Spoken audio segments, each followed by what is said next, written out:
Яг энэ одоо 9.5 тэрбум төгрөгтэй холбоотой энэ хөгжим хавхалтуур энэ нийслэлд одоо бэлгэлсэн гэхдээ энэ захирамж тушаал нь бол гар дээр байгаад байгаа.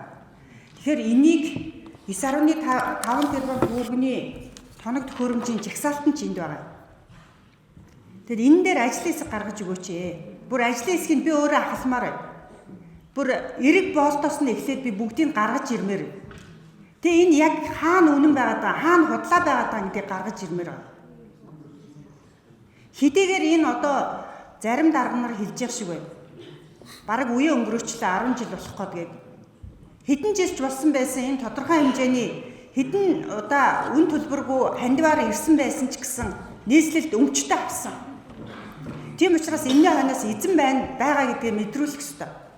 Тэгэхээр би таныг ажлын хэсэг байгуулж яг энэтэй холбоотой ажлын хэсэг байгуулж өгөөч гэдэг ийм саналыг гаргаж байгаа.